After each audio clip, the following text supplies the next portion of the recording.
HCN ನ್ಯೂಸ್ಗೆ ಸ್ವಾಗತ. ನಾನು ಪ್ರಿಯಾ. ಈಗ ಹೆಡ್ಲೈನ್ಸ್. 25 ವರ್ಷಗಳ ಆಟೋ ನಿಲ್ದಾಣ ತೆರವು, ಸರ್ಕಾರಿ ಜಾಗದಲ್ಲಿ ಖಾಸಗಿ ಮಳಿಗೆ ನಿರ್ಮಾಣ, ಆಟೋ ಚಾಲಕರು ಮತ್ತು ಗ್ರಾಮಸ್ಥರಿಂದ ಪ್ರತಿಭಟನೆ. ಶಿಥಿಲಾವಸ್ಥೆಯಲ್ಲಿರುವ ಕಟ್ಟಡಗಳಿಗೆ ಪುನಶ್ಚೇತನ, 62 ಲಕ್ಷದಲ್ಲಿ ನವೀಕರಣಗೊಂಡ ಆರ್ಟಿಒ ಬಿಲ್ಡಿಂಗ್ ಉದ್ಘಾಟಿಸಿದ ಶಾಸಕ ಸ್ವರೂಪ್. ಸುಮಾರು 25 ವರ್ಷಗಳಿಂದ ಇದ್ದಂತಹ ಆಟೋ ನಿಲ್ದಾಣವನ್ನು ರಾತ್ರಿ ಸಮಯದಲ್ಲಿ ತೆರವುಗೊಳಿಸಿ ವಾಣಿಜ್ಯ ಮಳಿಗೆಗಳನ್ನು ನಿರ್ಮಾಣ ಮಾಡಲು ಸರ್ಕಾರಿ ಭೂಮಿ ಕಬಳಿಸಲು ಹೊರಟಿದ್ದಾರೆ ಎಂದು ಬೆಕ್ಕೋಡು ಗ್ರಾಮಸ್ಥರು ಹಾಗೂ ಆಟೋ ಚಾಲಕರು ತಾಲೂಕು ಕಚೇರಿ ಮುಂಭಾಗದಲ್ಲಿ ಮೌನ ಪ್ರತಿಭಟನೆ ನಡೆಸಿದರು. ಸರ್ಕಾರಿ ಜಾಗ ಉಳಿಸಿ ಗೋಮಾಳ ಜಾಗದಲ್ಲಿ ಅಕ್ರಮವಾಗಿ ನಿರ್ಮಾಣ ಮಾಡುತ್ತಿರುವ ವಾಣಿಜ್ಯ ಮಳಿಗೆಗಳನ್ನು ತಡೆಯುವಂತೆ ಉಪತಹಸೀಲ್ದಾರ್ ಅಶೋಕ್ ಅವರಿಗೆ ಮನವಿ ಪತ್ರ ಸಲ್ಲಿಸಿ ಮಾತನಾಡಿದ ಕೆಡಿಪಿ ಸದಸ್ಯ ಹಾಗೂ ಗ್ರಾಮಸ್ಥರಾದ ಚೇತನ್ ಸಿಗೌಡ, ತಾಲೂಕಿನ ಬಿಕ್ಕೋಡು ಗ್ರಾಮದ ಸರ್ವೆ ನಂಬರ್ 34ರಲ್ಲಿ ಗೋಮಾಳದ 8 ಎಕರೆ 30 ಗುಂಟೆ ಜಾಗವಿದ್ದು, ಆ ಜಾಗದಲ್ಲಿ ಗಣಪತಿ ದೇವಾಲಯವಿದ್ದು, ಅದರ ಪಕ್ಕದ ಲೋಕೋಪಯೋಗಿ ಇಲಾಖೆಗೆ ಸೇರಿದ ರಸ್ತೆ ಪಕ್ಕದಲ್ಲಿ ಸುಮಾರು 25 ವರ್ಷಗಳಿಂದ ಮಲೆನಾಡು ಆಟೋ ಚಾಲಕರ ಸಂಘದವರು ತಮ್ಮಗಳ ಜೀವನೋಪಾಯಕ್ಕಾಗಿ ಆಟೋ ನಿಲ್ದಾಣವನ್ನು ದಾನಿಗಳ ಸಹಾಯದಿಂದ ನಿರ್ಮಾಣ ಮಾಡಿಕೊಂಡು ಈ ಜಾಗದಲ್ಲಿ ಚಾಲಕರ ಹೆಸರಲ್ಲಿ ಈ ನಿಲ್ದಾಣವನ್ನ ಸರ್ಕಾರದಿಂದ ನೋಂದಣಿಯಾಗಿದೆ. ಈ ಜಾಗದಲ್ಲಿ ಚಾಲಕರ ಹೆಸರಿನಲ್ಲಿ ಈ ನಿಲ್ದಾಣ ಸರ್ಕಾರದಿಂದ ನೋಂದಣಿಯಾಗಿದೆ. ಆದರೆ ಇಲ್ಲಿ ಕೆಲವರು ಈ ನಿಲ್ದಾಣ ತೆರವುಗೊಳಿಸಿ ವಾಣಿಜ್ಯ ಮಳಿಗೆಗಳನ್ನು ಯಾವುದೇ ಅನುಮತಿ ಪಡೆಯದೆ ನಿರ್ಮಾಣ ಮಾಡುತ್ತಿದ್ದು, ಇಲ್ಲಿದ್ದ ಆಟೋ ನಿಲ್ದಾಣವನ್ನ ರಾತ್ರೋರಾತ್ರಿ ತೆರವುಗೊಳಿಸಿದ್ದಾರೆ. ಇದರ ವಿರುದ್ಧ ಈಗಾಗಲೇ ಗ್ರಾಮ ಪಂಚಾಯಿತಿ ಹಾಗೂ ಲೋಕೋಪಯೋಗಿ ಇಲಾಖೆಗೆ ಅತಿಕ್ರಮಣ ಮಾಡಿರೋ ಜಾಗದ ಬಗ್ಗೆ ಸಂಪೂರ್ಣ ದಾಖಲೆ ಸಮೇತ ಗೋಮಾಳದ ಜಾಗವನ್ನ ಕಬಳಿಸಿದ್ದಾರೆ ಎಂದು ದೂರು ನೀಡಿದ್ರು. ಇವರು ಕಣ್ಮುಚ್ಚಿ ಕುಳಿತಿದ್ದು, ಈಗಾಗಲೇ ಮಳಿಗೆಗಳ ಕಾಮಗಾರಿ ನಡೆಯುತ್ತಿದ್ದು, ತಕ್ಷಣವೇ ಅದನ್ನು ತಡೆದು ಸಾರ್ವಜನಿಕರ ಸೇವೆಗೆ ಮೀಸಲಿಡುವಂತೆ ತಾಲೂಕು ದಂಡಾಧಿಕಾರಿಗಳಿಗೆ ಮನವಿ ಸಲ್ಲಿಸಲಾಗಿದ್ದು, ಸರ್ಕಾರಿ ಜಾಗವನ್ನು ಉಳಿಸಲು ಮುಂದಾಗದಿದ್ದರೆ ಬೆಕ್ಕೋಡಿನಲ್ಲಿ ರಸ್ತೆ ತಡೆ ನಡೆಸಿ ಪ್ರತಿಭಟನೆ ಮಾಡಲಾಗುವುದೆಂದು ಎಚ್ಚರಿಕೆ ನೀಡಿದರು. ನಂತರ ಮಾತನಾಡಿದ ಆಟೋ ಚಾಲಕರ ಸಂಘದ ಅಧ್ಯಕ್ಷ ಬಸವರಾಜ್, ಸುಮಾರು 25 ವರ್ಷಗಳ ಕಾಲ ಇಲ್ಲಿ ನಾವು 50ಕ್ಕೂ ಹೆಚ್ಚು ಆಟೋಗಳನ್ನು ನಿಲ್ದಾಣದಲ್ಲಿ ನಿಲ್ಲಿಸಿಕೊಂಡು ತಮ್ಮ ಜೀವನ ನಡೆಸಿಕೊಂಡು ಬರುತ್ತಿದ್ದು, ಇಲ್ಲಿ ಎಲ್ಲಾ ಬಡವರಿದ್ದು ಏಕಾಏಕಿ ರಾತ್ರಿ ಸಮಯದಲ್ಲಿ ಈ ನಿಲ್ದಾಣವನ್ನು ತೆರವುಗೊಳಿಸಿದ್ದಾರೆ. ಇದು ಸರ್ಕಾರಿ ಜಾಗವಾಗಿದ್ದು, ಈ ಜಾಗವನ್ನು ಅತಿಕ್ರಮಣವಾಗಿ ಪ್ರವೇಶಿಸಿ ಮಳಿಗೆಗಳನ್ನು ನಿರ್ಮಾಣ ಮಾಡುತ್ತಿದ್ದಾರೆ. ಇವರ ವಿರುದ್ಧ ಕ್ರಮ ಕೈಗೊಂಡು ಈ ಹಿಂದೆ ಇದ್ದ ಆಟೋ ನಿಲ್ದಾಣವನ್ನು ಯಥಾಸ್ಥಿತಿಗೆ ಕಾಪಾಡುವಂತೆ ಚಾಲಕರ ಪರವಾಗಿ ಮನವಿ ಮಾಡಿದರು.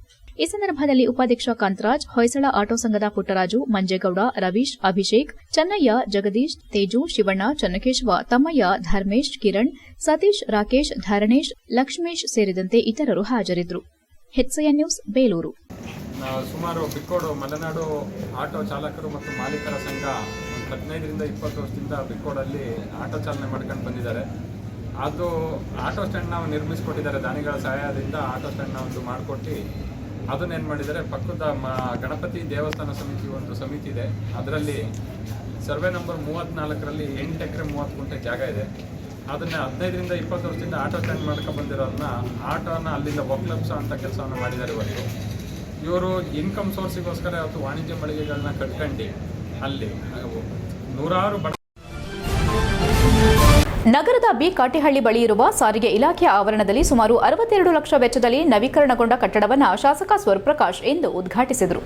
ಆರ್ಟಿಒ ಇಲಾಖೆ ಅಧಿಕಾರಿಗಳು ಹಾಗೂ ಮುಖಂಡರ ಸಮ್ಮುಖದಲ್ಲಿ ಕೊಠಡಿಯನ್ನು ಉದ್ಘಾಟಿಸಿದ ಶಾಸಕ ಸ್ವರೂಪ್ರಕಾಶ್ ಬಳಿಕ ಮಾತನಾಡಿ, ಇಲಾಖೆಯಲ್ಲಿರುವ ಹೆಚ್ಚಿನ ಕೆಲಸ ನಿರ್ವಹಿಸಲು ಇನ್ನಷ್ಟು ಹೆಚ್ಚಿನ ಕೊಠಡಿಗಳ ಅಗತ್ಯವಿದೆ. ಅವುಗಳನ್ನು ಶೀಘ್ರವಾಗಿ ನಿರ್ಮಾಣ ಮಾಡುವ ನಿಟ್ಟಿನಲ್ಲಿ ಕೆಲಸ ಮಾಡಲಾಗುವುದು ಎಂದರು. ಅಲ್ಲದೆ ಶಿಥಿಲಾವಸ್ಥೆಯಲ್ಲಿರುವ ಕಟ್ಟಡಗಳನ್ನು ಗುರುತಿಸಿ ಅವುಗಳನ್ನು ಪುನಶ್ಚೇತನ ಮಾಡುವ ಕೆಲಸವನ್ನ ಮಾಡಲಾಗುತ್ತಿದೆ. ಈ ನಿಟ್ಟಿನಲ್ಲಿ ಇಂದು ಸುಮಾರು 62 ಲಕ್ಷ ವೆಚ್ಚದಲ್ಲಿ ಇಲಾಖೆಯ ಅನುಕೂಲಕ್ಕೆ ಒಂದು ಕೊಠಡಿಯನ್ನು ಪುನಶ್ಚೇತನಗೊಳಿಸಿ ಹಸ್ತಾಂತರ ಮಾಡಲಾಗುತ್ತದೆ ಎಂದರು. ಸಾರಿಗೆ ಇಲಾಖೆಯಲ್ಲಿನ ಸಮಸ್ಯೆಗಳ ಬಗ್ಗೆ ಸಚಿವರಾದ ರಾಮಲಿಂಗಾರೆಡ್ಡಿ ಅವರಿಗೆ ಮನವಿ ಮಾಡಲಾಗಿ ಅವರು ಸಾಕಷ್ಟು ಅನುದಾನ ನೀಡಿದ್ದಾರೆ. ಮುಂದಿನ ದಿನಗಳಲ್ಲಿ ಇಲಾಖೆಯಲ್ಲಿ ಇನ್ನಷ್ಟು ಅಭಿವೃದ್ಧಿ ಕೆಲಸಗಳು ನಡೆಯಲಿದೆ ಎಂದರು. HCN news, Hassan. ಸಾರಿಗೆ ಇಲಾಖೆ ನಮ್ಮ ಹಾಸನ ಆರ್ಟಿಒ ಆಫೀಸ್ ಏನು ಭಾಳ ದುರಸ್ತಿಲಿತ್ತು. ತುಂಬ ಹಳೆಯ ಒಂದು ಕಟ್ಟಡ ದುರಸ್ತಿ ಸಂದರ್ಭದಲ್ಲಿ ನಮ್ಮ ಸಚಿವರಾದಂಥ ರಾಮಲಿಂಗಾರೆಡ್ಡಿ ಅವರಿಗೆ ಒಂದು ಮನವಿಯನ್ನು ಮಾಡಿದ್ರು. ಎಲ್ಲ ಅಧಿಕಾರಿ ವರ್ಗದವರೆಲ್ಲಮ್ಮ ಕೃಷ್ಣೇಗೌಡರು ಮತ್ತು ಆರ್ಟಿಒ ಅಂತ ರಾಜ್ಕುಮಾರ್ ಅವರು, ನೌಕರ ಸಂಘದ ಅಧ್ಯಕ್ಷರು ಕೂಡ ಕೃಷ್ಣೇಗೌಡರು, ಎಲ್ಲರೂ ಕೂಡ ಮನವಿಯನ್ನು ಮಾಡಿದ್ವಿ. ಅದೇ ರೀತಿ ಅವರು ಕೂಡ ಸ್ಪಂದಿಸಿ ನಮಗೆ 63 ಲಕ್ಷ ಅನುದಾನವನ್ನು ಬಿಡುಗಡೆ ಮಾಡಿದರು. ಹಾಗಾಗಿ ದುರಸ್ತಿ ಮತ್ತು ಹೊಸ ಒಂದು ಕೊಠಡಿನೂ ಕೂಡ ಈಗಾಗಲೇ ಉತ್ತಮವಾದ ಒಂದು ಗುಣಮಟ್ಟದ ಒಂದು ಕೊಠಡಿಯನ್ನು ಕೂಡ ಮಾಡಿ ಇವತ್ತು ಇಂಥ ವಾಹನಗಳು ಏನು ಉಲ್ಲಂಘನೆ ಮಾಡಿ ಓಡಾಡ್ತಾ ಇದ್ದಾವೆ ಅಂಥ ವಾಹನಗಳ ಮೇಲೆ ಸುಮಾರು ಒಂದು 400 ಕೇಸ್ ಬುಕ್ ಮಾಡಿದ್ದೀವಿ. ಮತ್ತು ಅದರಿಂದ ಮಾಡಿದಾಗ ಅದು 3 ದಿನ ಕಂಟಿನ್ಯೂ ಮಾಡಿದಾಗ 20 ಲಕ್ಷ ರೂಪಾಯಿ ಇದೂ ಸಂಗ್ರಹ ಆಗಿದೆ, ದಂಡ. ಅಂತ ಯಾವುದು ಉಲ್ಲಂಘನೆ ಮಾಡಿ ಹೋಗ್ತದೆ ಪರ್ಮಿಟು ವಾಯು ಮಾಲಿನ್ಯ ಮಾಡ್ತಾರಂಥದ್ದು FC ಇರಲಾರ್ದಂಥದ್ದು ಇನ್ಸೂರೆನ್ಸ್ ಇರಲಾರ್ದಂಥದ್ದು ಅದನ್ನ ಕ್ರಮ ತೊಗೊಂಡಿದ್ದೀವಿ. ಇನ್ನೂ ಕೇಸ್ಗಳು ಇನ್ನೂ ಡಿಸ್ಪೋಸ್ ಆಗಿಲ್ಲ. ಬರೀ ಸ್ಪಾಟ್ ಫೈನ್ ಕಟ್ಟಿರೋದು ಮಾತ್ರ 20 ಲಕ್ಷ ಆಗಿದೆ. ಇನ್ನೂ ಕೇಸ್ ಎಲ್ಲ ಕಂಪ್ಲೀಟ್ ಆಗಿದೆ. ಏನಾಗಿದೆ ಅಂತ ಅಂದರೆ ಈಗ ಲಾಸ್ಟ್ 1 ವೀಕಲ್ಲಿ ನಾವು 5-6 ಕಡೆ ಆಫೀಸಿಂದ ಮಂಗಳೂರು, ಮೈಸೂರು, ಚಿಕ್ಕಮಗಳೂರು ಎಲ್ಲ ಕಡೆ ಮತ್ತು ಹಾಸನದವರೆಲ್ಲ ಸೇರಿಕೊಂಡು 15 ಜೀಪ್ ಬಂದ್ಬಿಟ್ಟು 3 ದಿವಸ ಸ್ಕ್ವಾಡ್ ಮಾಡಿದ್ವಿ. 3 ದಿವಸ ಸ್ಕ್ವಾಡ್ ಮಾಡಿ 400 ಚಿಲ್ಲರೆ case ಬರೆದಿದ್ದೀವಿ.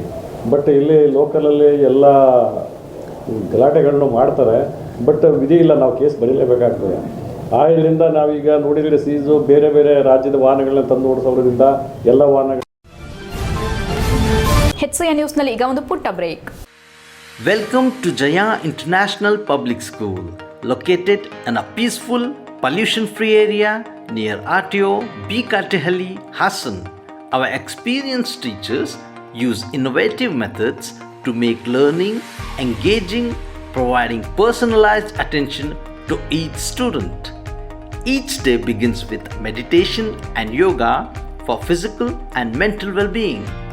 Our assemblies combined learning and fun through inspiration, presentation. We offer specialized classes in abacus, Vedic math and presentation for NEET and JEE. The robotic labs encourages innovative, while our modern labs and well-stocked library provide the best learning tools. Beyond academics, we offer hobby classes in dance, music, karate, art and drawing. Safety is ensured with CCTV cameras and GPS equipped transportation. Our routine includes sports to promote fitness and teamwork. Jaya International Public School fosters excellence and joy in learning.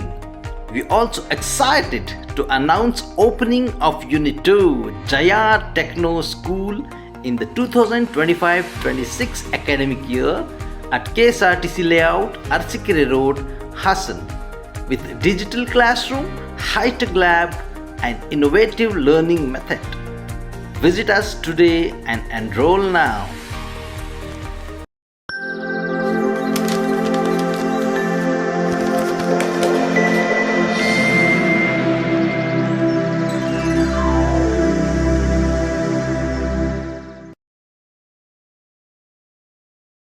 ಬ್ರೇಕ್ನ ನಂತರ HCN ನ್ಯೂಸ್ಗೆ ಸ್ವಾಗತ. ಹಾಸನ ಜಿಲ್ಲೆಗೆ 50ನೇ ಜಿಲ್ಲಾಧಿಕಾರಿಯಾಗಿ KS Latha Kumari ಅವರು ಅಧಿಕಾರ ಸ್ವೀಕರಿಸಿದರು. June 19ರ ಗುರುವಾರ ಮಧ್ಯಾಹ್ನ ಹಾಸನ ನಗರಕ್ಕಾಗಮಿಸಿದ ಅವರು ಮೊದಲಿಗೆ ಹಾಸನಾಂಬ ದೇವಾಲಯಕ್ಕೆ ತೆರಳಿ ದೇವಿಯ ಮತ್ತು ಸಿದ್ದೇಶ್ವರ ಸ್ವಾಮಿಯ ಆಶೀರ್ವಾದ ಪಡೆದುಕೊಂಡು ನಂತರ ಜಿಲ್ಲಾಧಿಕಾರಿಗಳ ಕಚೇರಿಗೆ ಆಗಮಿಸಿ ಅಧಿಕಾರ ಸ್ವೀಕರಿಸಿದ್ರು. ಈ ಸಂದರ್ಭದಲ್ಲಿ ಲತಾಕುಮಾರಿ ಅವರು ತಮ್ಮ ತಂದೆಯವರು ನೀಡಿದ ಹಸಿರು ಪೆನ್ನಿಂದ ಸಹಿ ಮಾಡುವ ಮೂಲಕ ಅಧಿಕಾರ ವಹಿಸಿಕೊಂಡ್ರು. ಬಳಿಕ ಕಚೇರಿಯಲ್ಲಿ ನೆರೆದಿದ್ದ ಎಲ್ಲ ಅಧಿಕಾರಿಗಳನ್ನ ಪರಿಚಯ ಮಾಡಿಕೊಂಡ್ರು. ಈ ಸಂದರ್ಭದಲ್ಲಿ ಕುಟುಂಬದ ಸದಸ್ಯರು AC ಮಾರುತಿ ಇತರರು ಹಾಜರಿದ್ದರು. HCN news Haasan. ಹಾಸನ ಜಿಲ್ಲೆಯ ಸಮಸ್ತ ಜನತೆಗೆ ನನ್ನ ನಮಸ್ಕಾರಗಳನ್ನು ಹೇಳಲಿಕ್ಕೆ ಇಷ್ಟಪಡ್ತೇನೆ. ನಾನು ಇಲ್ಲಿ ಜಿಲ್ಲಾಧಿಕಾರಿಯಾಗಿ ನೇಮಕಗೊಂಡಾಗ ನಮಗೆಲ್ಲ ಗೊತ್ತಿರೋ ಹಾಗೆ ಈ ಪ್ರದೇಶದ ಈ ನಾಡಿನ ಈ ಹಾಸನ ಪ್ರದೇಶದ ಜಗದಾಂಬೆ ಹಾಸನಾಂಬೆಗೆ ಎಲ್ಲರೂ ನಮಸ್ಕಾರ ಮಾಡ್ತಾರೆ. ನಾನು ವಿಕಿಪೀಡಿಯಾದಲ್ಲಿ ತುಂಬ ಓದಿ ಎಲ್ಲ ರಿಸರ್ಚ್ ಮಾಡಿ ಬಂದಾಗ ಈ ದೇವಸ್ಥಾನದ ವಿಶೇಷ ಗೊತ್ತಾಯಿತು. ದರ್ಶನ ತೆಗೆದುಕೊಳ್ಬೇಕು ಅಂತಲೂ ಬಂದೆ. ಇದು ಆದರೆ ನಾನು ತಿಳ್ಕೊಂಡಿದ್ದೆ ಕಂಡಿಯಲ್ಲಿ ನೋಡಬಹುದು ಅಂತ ಹೇಳಿ, ಬಟ್ ಪ್ರೊಸೀಜರ್ ಇದು ನಿಯಮಗಳು ತುಂಬ ಕಠಿಣವಾಗಿದೆ. ತುಂಬ ಸಂತೋಷ ಆಯಿತು. ಎಷ್ಟು ಶಾಂತಕರವಾದ ಪ್ರದೇಶ, ಮತ್ತು ಒಂದು ಮನುಷ್ಯನ ನಂಬಿಕೆ ದೈವದ ಮೇಲೆ, ಆ ನಂಬಿಕೆಯಿಂದನೇ ಜೀವನ ಇರ್ತದೆ. ಅವರ ಆಶೀರ್ವಾದ, ಮೊದಲು ಅಮ್ಮನ ಆಶೀರ್ವಾದ ತೆಗೆದುಕೊಂಡಿದ್ದೀನಿ ಅಂತ ನನಗೆ ಸಂತೋಷ ಇದೆ. ಒಂದು ಒಳ್ಳೆಯ ಕೆಲಸವನ್ನು ನಮ್ಮ ಜಿಲ್ಲೆಯಲ್ಲಿ ಮಾಡಲಿಕ್ಕೆ, ಸೇವೆ ಸಲ್ಲಿಸಲಿಕ್ಕೆ ನನಗೆ ಕೊಟ್ಟಿರೋ ಒಂದು ಅವಕಾಶನ ಸದುಪಯೋಗ. ಪಟ್ಟಣದ ಜೆಪಿ ನಗರದ 5 ಸ್ಟಾರ್ ಬಾರ್ ಅಂಡ್ ರೆಸ್ಟೋರೆಂಟ್ನಲ್ಲಿ ರಾತ್ರಿ 7:30 ಸಮಯದಲ್ಲಿ ಅಂಬೇಡ್ಕರ್ ನಗರದ ಯುವಕರ ಗುಂಪೊಂದು ಕಂಠಪೂರ್ತಿ ಕುಡಿದು ಬಿಲ್ ಕೇಳಿದ ಕ್ಯಾಷಿಯರ್ ಹಾಗೂ ಬಾರ್ ಮಾಲೀಕ ಕರ್ಣ ಎಂಬುವವರ ಮೇಲೆ ಮಾರಣಾಂತಿಕ ಹಲ್ಲೆ ನಡೆಸಿದ್ದು, ಕರ್ಣ ಅವರನ್ನ ಹೆಚ್ಚಿನ ಚಿಕಿತ್ಸೆಗೆ ಆಸ್ಪತ್ರೆಗೆ ದಾಖಲಿಸಿದ್ದಾರೆ. ಈ ವೇಳೆ ಸುದ್ದಿಗಾರರೊಂದಿಗೆ ಮಾತನಾಡಿದ ಗಾಯಾಳು ಕರ್ಣ ಎಂದಿನಂತೆ ಪ್ರತಿನಿತ್ಯದಂತೆ ಸಂಜೆ ಬಾರ್ನಲ್ಲಿ ಲೆಕ್ಕಾಚಾರ ಮಾಡಲು ಬಂದ ಸಂದರ್ಭ ನಮ್ಮ ಬಾರ್ನಲ್ಲಿ ಮದ್ಯ ಸೇವನೆ ಮಾಡಿ ನಂತರ ಬಿಲ್ ನೀಡದೆ ಸತಾಯಿಸಿ ನಮ್ಮ ಕ್ಯಾಷಿಯರ್ ಮೇಲೆ ಹಲ್ಲೆ ಮಾಡಿದ ಸಂದರ್ಭ ಮದ್ಯಪಾನ ಮಾಡಿದ ಮೇಲೆ ಹಣ ನೀಡಿ ಸುಮ್ಮನೆ ಗಲಾಟೆ ಬೇಡ, ಬೇರೆ ಗ್ರಾಹಕರಿಗೆ ತೊಂದರೆಯಾಗುತ್ತದೆ ಎಂದು ನಾನು ಅವರಿಗೆ ಹೇಳಿದ ಸಂದರ್ಭ ಏಕಾಏಕಿ ಕೌಂಟರ್ನಲ್ಲಿದ್ದ ಬಾಟಲಿಯಿಂದ ನನ್ನ ಮುಖಕ್ಕೆ ಹಲ್ಲೆ ಮಾಡಿ ನಂತರ ದೊಣ್ಣೆಯಿಂದ ಹೊಡೆದು ಹಲ್ಲೆ ಮಾಡಿದ್ದಾರೆ ಎಂದು ತಿಳಿಸಿದ್ರಲ್ಲದೆ ಬಲವಾದ ಪೆಟ್ಟು ಬಿದ್ದ ಕಾರಣ ಬಾರ್ ಮಾಲೀಕ ಕರ್ಣ ಅವರಿಗೆ ಮುಖದಲ್ಲಿ ದೊಡ್ಡ ಗಾಯವಾಗಿದ್ದು ತುಟಿಗೆ ಬಲವಾದ ಪೆಟ್ಟು ಬಿದ್ದಿದೆ. ಹೆಚ್ಚಿನ ಚಿಕಿತ್ಸೆಗೆ ಹಾಸನದ ಖಾಸಗಿ ಆಸ್ಪತ್ರೆಗೆ ರವಾನಿಸಲಾಗಿದೆ. ಸ್ಥಳಕ್ಕೆ ಸಿಪಿಐ ರೇವಣ್ಣ ಭೇಟಿ ನೀಡಿ ಗುಂಪುಗಟ್ಟಿದ್ದ ಜನರನ್ನ ಕಳುಹಿಸಿ ಪ್ರಕರಣ ದಾಖಲಿಸಿಕೊಂಡಿದ್ದಾರೆ. ಈ ಪ್ರಕರಣಕ್ಕೆ ಸಂಬಂಧಿಸಿದಂತೆ 3 ಜನರನ್ನ ಬಂಧಿಸಿದ್ದು ಇತರರಿಗೆ ಪೊಲೀಸರು ಬಲೆ ಬೀಸಿದ್ದಾರೆ. HCN news Belur. ಕ್ಯಾಶಲ್ಲಿ ಜಗಳಾಡ್ತಾ ಇದ್ರು ದುಡ್ಡುಪುರದಲ್ಲೇ. ನಾನು ತಡ್ರಬ್ಬ ಅಂತ ಸೈಡಿಗೆ ಬರ್ರಿ ಅಂತ ಹಿಡ್ಕೊಂಡು ಅಷ್ಟು ಒಬ್ಬನ ಹಿಡ್ಕೊಂಡು ಹಿಡ್ಕೊಂಡಿದ್ದು. ಅವರು ಒಂದು 5-6 ಜನ ಇದ್ದರು. ಒಂದೇ ಸರಿ ಬಂದು ನನಗೆ ಅಟ್ಯಾಕ್ ಮಾಡಿ ಬಾಟ್ಲಿಯಲ್ಲಿ ಕೈಯಲ್ಲಿ ಹೋಗ್ಬಿಟ್ರು. ಏನು ಅಂತ ಏನೂ ಕೇಳಲೇ ಇಲ್ಲ. ಬಿಲ್ ಕೊಟ್ಟಿಲ್ಲ ಅಂತ ಕ್ಯಾಶಿಯರ್ಗೆ ಫೋನ್ ಮಾಡಿದ್ರು, ಹಣ ಬಿಲ್ ಕೊಟ್ಟಿದ್ರೆ ಜಗಳ ಆಡ್ತಾಯಿದೆ ಅಂತ. ಬರ್ರಪ್ಪ ಅದೇನು ಮಾತಾಡ್ತೀನಿ ಈ ಕಡೆ ಕೇಳ್ಕೊಂಡೆ ಅಷ್ಟೇ. ನಾನು ಬರೀ ಕೈ ಹಿಡಿದಕ್ಕೆ ಎಲ್ಲ ಒಂದು 4-5 ಜನ 4. HCN ನ್ಯೂಸ್ನಲ್ಲಿ ಈಗ ಒಂದು ಪುಟ್ಟ ಬ್ರೇಕ್.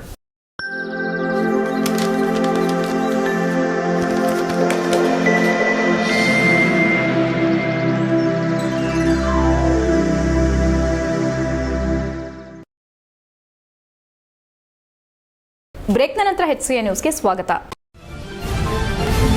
ಮೊಟ್ಟಮೊದಲ ಬಾರಿಗೆ ನವಜಾತ ಶಿಶುಗಳ ಆರೈಕೆಗೆ ರಿಯಾಯಿತಿ ದರದಲ್ಲಿ ಇನ್ಕ್ಯುಬೇಟರ್ ಮತ್ತು ವೆಂಟಿಲೇಟರ್ ಆಂಬ್ಯುಲೆನ್ಸ್ ಸೇವೆಯನ್ನು ಒದಗಿಸುತ್ತಿರುವುದಾಗಿ ಅರವಳಿಕೆ ಮತ್ತು ತೀವ್ರ ನಿಗಾ ಘಟಕ ತಜ್ಞ ಮತ್ತು ಆಸ್ಪತ್ರೆ ನಿರ್ದೇಶಕರಾದ ಡಾಕ್ಟರ್ JK ಯತೀಶ್ ಕುಮಾರ್ ತಿಳಿಸಿದರು. ಪತ್ರಿಕಾಗೋಷ್ಠಿಯಲ್ಲಿ ಗುರುವಾರ ಮಾತನಾಡಿ, ನಮ್ಮ ಆಸ್ಪತ್ರೆಯಿಂದ ನವಜಾತ ಶಿಶುಗಳ ಆರೈಕೆ ಮತ್ತು ಹೆಚ್ಚಿನ ಚಿಕಿತ್ಸೆಗಾಗಿ ನಮ್ಮ ಜಿಲ್ಲೆಯ ಮತ್ತು ಅಕ್ಕಪಕ್ಕದ ಜಿಲ್ಲೆಯ ಎಲ್ಲಾ ತಾಲೂಕುಗಳು, ಹೋಬಳಿಗಳ ಚಿಕಿತ್ಸಾ ಕೇಂದ್ರ ಮತ್ತು ಇತರೆ ಆಸ್ಪತ್ರೆಗಳಲ್ಲಿ ಜನಿಸಿದ ಹೆಚ್ಚುವರಿ ಹಾಗೂ ತೀವ್ರ ನಿಗಾ ಘಟಕ ಚಿಕಿತ್ಸೆ ಅಗತ್ಯವಿರುವ ನವಜಾತ ಶಿಶುಗಳನ್ನು ಸಾಗಿಸಲು ಈ ಸೌಲಭ್ಯ ಬಹು ಉಪಯೋಗವಾಗಲಿದೆ.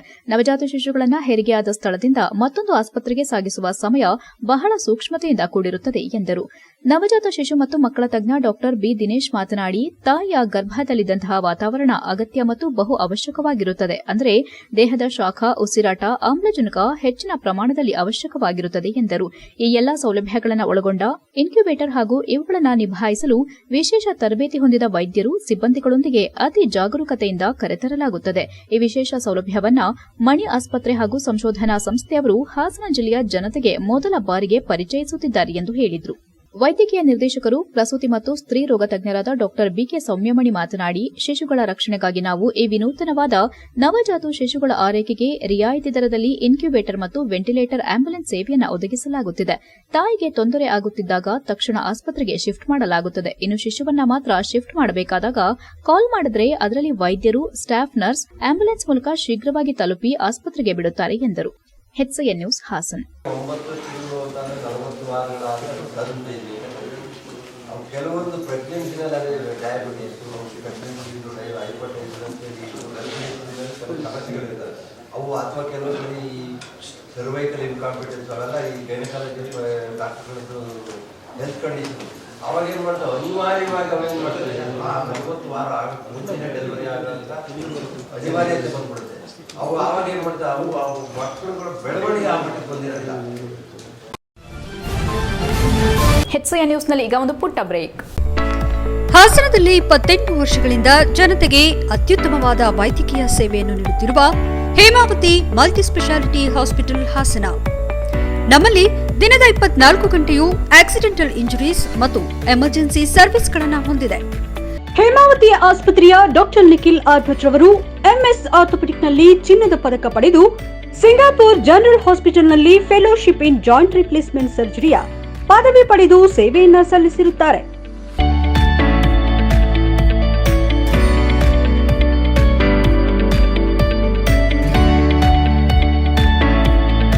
ನಮ್ಮಲ್ಲಿ ಆಂಬ್ಯುಲೆನ್ಸ್ ಸೇವೆಯೂ ಲಭ್ಯ. ಇನ್ನೇಕೆ ತಡ, ನೀವು ಯಾವುದೇ ಮೂಳೆ ಸಮಸ್ಯೆ ಹೊಂದಿದರೆ ಹಿಂದೆ ಭೇಟಿ ನೀಡಿ. ಹೇಮಾವತಿ ಮಲ್ಟಿಸ್ಪೆಷಾಲಿಟಿ ಹಾಸ್ಪಿಟಲ್, ಉತ್ತರ ಬಡಾವಣೆ, ಹಾಸನ. ಬ್ರೇಕ್ನ ನಂತರ HCN ನ್ಯೂಸ್ಗೆ ಸ್ವಾಗತ. ರಾಷ್ಟ್ರೀಯ ಹೆದ್ದಾರಿ 75ರ ವಿವಿಧ ಕಾಮಗಾರಿಗಳು ಕೇವಲ ಒಂದೇ ತಿಂಗಳಿನಲ್ಲಿ ಮುಗಿಸಲಾಗುವುದೆಂದು ಶಾಸಕ CN ಬಾಲಕೃಷ್ಣ ತಿಳಿಸಿದ್ದಾರೆ. ಪಟ್ಟಣದ ಪ್ರವಾಸಿ ಮಂದಿರದಲ್ಲಿ ಸುದ್ದಿಗಾರರೊಂದಿಗೆ ಮಾತನಾಡಿ ರಾಷ್ಟ್ರೀಯ ಹೆದ್ದಾರಿ 75ರ ವಿವಿಧ ಕಾಮಗಾರಿಗಳು ಕೇವಲ ಒಂದೇ ತಿಂಗಳಿನಲ್ಲಿ ಮುಕ್ತಾಯಗೊಳಿಸಲಾಗುವುದು. ಈ ಕಾಮಗಾರಿಗೆ ಕೆಲವು ಲೋಪದೋಷಗಳಿದ್ದು ಅವುಗಳನ್ನು ಸಂಬಂಧಪಟ್ಟ ಅಧಿಕಾರಿಗಳೊಂದಿಗೆ ಚರ್ಚಿಸಿ ಯಾವುದೇ ರೀತಿ ಲೋಪದೋಷಗಳು ಮತ್ತು ಅಡೆತಡೆಗಳು ಉಂಟಾಗದಂತೆ ಅಧಿಕಾರಿಗಳ ಸಮ್ಮುಖದಲ್ಲಿ ಇಂದು ಕೊನೆಗೊಂಡಿದೆ. ಈಗಾಗಲೇ ಬಾಕಿ ಇರುವ ಹೊಸ ಬಸ್ ನಿಲ್ದಾಣಗಳು, ವಿದ್ಯುತ್ ದೀಪ, ನಾಮಫಲಕ, ಅಡ್ಡ ರಸ್ತೆಗಳ ರಸ್ತೆ ನಿರ್ಮಾಣ ಇನ್ನೂ ವಿವಿಧ ಕಾಮಗಾರಿಗಳನ್ನು ಕೂಡಲೇ ತ್ವರಿತವಾಗಿ ಮಾಡುವಂತೆ ತಿಳಿಸಲಾಗಿದೆ. ಈ ಕಾಮಗಾರಿಯಲ್ಲಿ ವಿದ್ಯುತ್ ಇಲಾಖೆ ಮತ್ತು ರಾಷ್ಟ್ರೀಯ ಹೆದ್ದಾರಿ ಗುತ್ತಿಗೆದಾರರಿಗೆ ಅನ್ಯೋನ್ಯತೆಯ ಕೊರತೆಯಿಂದಾಗಿ ಕಾಮಗಾರಿ ವಿಳಂಬವಾಗಿತ್ತು. ಅದರಂತೆ ಹೊಸದಾಗಿ ರಾಜಪುರ, ಮಟ್ಟನವಿಲೆ, ನುಗ್ಗೇಹಳ್ಳಿ ರಸ್ತೆ, ಶೆಟ್ಟಿಹಳ್ಳಿ, ಗುಲಸಿಂದ, ಬರ್ಗೂರು ಹ್ಯಾಂಡ್ ಪೋಸ್ಟ್, ನಂದಿಪುರ, ಜೋಗಿಪುರ, ಮಲ್ಲವನಘಟ್ಟ ಈ ಭಾಗದಲ್ಲಿ ವಿದ್ಯುತ್ ದೀಪಗಳನ್ನು ಚಾಲನೆ ಮಾಡುವಂತೆ ತಿಳಿಸಲಾಗಿದೆ ಎಂದರು.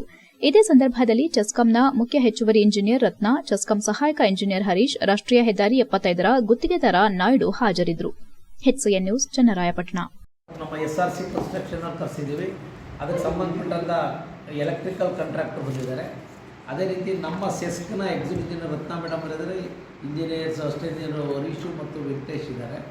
ಇವತ್ತು ಮೀಟಿಂಗ್ ಕರೆದಿರ್ತಕ್ಕಂಥ ಉದ್ದೇಶ ಏನಪ್ಪ ಅಂದರೆ NHIನಲ್ಲಿ ಬಹುತೇಕ 98% ಕಾಮಗಾರಿಗಳು ಪೂರ್ಣಗೊಂಡಿದೆ. ಇನ್ನು 2% ಈ ಲೈಟಿಂಗು, ಬಸ್ ಶೆಲ್ಟರ್ಸು, ಕೆಲವು ಸ್ಮಾಲ್ ವರ್ಕ್ಸು ಬಾಕಿ ಇದೆ. ಆ ಕಾರಣದಿಂದ ಇದುವರೆಗೆ NHI ರಸ್ತೆಯಲ್ಲಿ 2 ಬದಿನಲ್ಲಿ ಲೈಟ್ಗಳು ಆಯಾ ಊರುಗಳ ಹತ್ರ, ಅದಕ್ಕೆ ಸರ್ವಿಸ್ ರೋಡ್ನಲ್ಲಿ ಲೈಟ್ ಇನ್ಸ್ಟಾಲ್ ಮಾಡಿದ್ದಾರೆ, ಆನ್ ಆಗಿಲ್ಲ. ಕಾರಣಾಂತರ ಏನಪ್ಪ, ಇವರ KEB ಮತ್ತು ಇವರಲ್ಲಿ ಸಮನ್ವಯತೆ ಕೊರತೆ, ಮೀಟಿಂಗ್ಗಳಾಗಿರಲಿಲ್ಲ. ಆ ಕಾರಣದಿಂದ ಇದೊಂದು ಕೋಆರ್ಡಿನೇಷನ್ ಮೀಟಿಂಗ್ ಮಾಡಿದ್ದೀವಿ. ಈ ಒಂದು ಸಂದರ್ಭದಲ್ಲಿ ಹಿರಿ ಸೇವೆಯಲ್ಲಿ ಏನು ಎಲೆಕ್ಟ್ರಿಕಲ್ ಸಬ್ಸ್ಟೇಷನ್. ಈಗ ಸಂಕ್ಷಿಪ್ತ ಸುದ್ದಿಗಳು. ಹಾಸನದ ಫಾಸ್ಟ್ ನ್ಯೂಸ್ನಲ್ಲಿ ಕೆಲಸ ಮಾಡಿದ್ದ, ಪ್ರಸ್ತುತ ಪವರ್ ಟಿವಿಯಲ್ಲಿ ವಿಡಿಯೋ ಎಡಿಟರ್ ಆಗಿ ಕೆಲಸ ನಿರ್ವಹಿಸುತ್ತಿದ್ದ ವಿಕಿ ಬೆಂಗಳೂರಿನಲ್ಲಿ ಸಾವನ್ನಪ್ಪಿದ್ದಾರೆ. ಇವರ ಅಕಾಲಿಕ ನಿಧನಕ್ಕಾಗಿ ಹಾಸನ ಜಿಲ್ಲಾ ಕಾರ್ಯನಿರತ ಪತ್ರಕರ್ತರ ಸಂಘದಿಂದ ಸಂತಾಪ ಸೂಚಿಸಿದ್ದಾರೆ. HCN news, Haasan. ದುರಂತದಿಂದ ಅವರು ಇವತ್ತು ಮೃತಪಟ್ಟಿದ್ದಾರೆ. ಅವರಿಗೆ ಹಾಸನ ಜಿಲ್ಲಾ ಕಾರ್ಯನಿರತ ಪತ್ರಕರ್ತರ ಸಂಘದಿಂದ ಅವರ ಆತ್ಮಕ್ಕೆ ಶಾಂತಿ ಸಿಗಲಿ, ಅವರ ಕುಟುಂಬ ಅವರ ಅಗಲಿಕೆಯನ್ನು ಸಹಿಸಿಕೊಳ್ತಕ್ಕಂಥ ಶಕ್ತಿ ಕೊಡಲಿ ಅಂತೇಳಿ ನಾವು ದೇವರಲ್ಲಿ ಪ್ರಾರ್ಥಿಸಿ, ನಮ್ಮ ಜಿಲ್ಲಾ ಕಾರ್ಯನಿರತ ಪತ್ರಕರ್ತರ ಸಂಘ ಅವರ ಕುಟುಂಬದ ಜೊತೆ ಇರುತ್ತೆ ಅಂತೇಳಿ ನಾನು ಒಂದು ಅವರ ಕುಟುಂಬದ ದುಃಖವನ್ನು ಸಲ್ಲಿಸುತ್ತೆ ಅಂತೇಳಿ ನಾವು ದೇವರಲ್ಲಿ ಪ್ರಾರ್ಥಿಸ್ತೀನಿ. ಕೊನೆಯಲ್ಲಿ ಮತ್ತೊಮ್ಮೆ ಮುಖ್ಯಾಂಶಗಳು. 25 ವರ್ಷಗಳ ಆಟೋ ನಿಲ್ದಾಣ ತೆರವು, ಸರ್ಕಾರಿ ಜಾಗದಲ್ಲಿ ಖಾಸಗಿ ಮಳಿಗೆ ನಿರ್ಮಾಣ, ಆಟೋ ಚಾಲಕರು ಮತ್ತು ಗ್ರಾಮಸ್ಥರಿಂದ ಪ್ರತಿಭಟನೆ. ಶಿಥಿಲಾವಸ್ಥೆಯಲ್ಲಿರುವ ಕಟ್ಟಡಗಳಿಗೆ ಪುನಶ್ಚೇತನ, 62 ಲಕ್ಷದಲ್ಲಿ ನವೀಕರಣಗೊಂಡ RTO ಬಿಲ್ಡಿಂಗ್ ಉದ್ಘಾಟಿಸಿದ ಶಾಸಕ ಸ್ವರೂಪ್. ಎಷ್ಟೊತ್ತು ನೀವು ನೋಡಿದ್ದು ಹಾಸನದ ಸುದ್ದಿ ಅಂದ್ರೆ HCN ನ್ಯೂಸ್.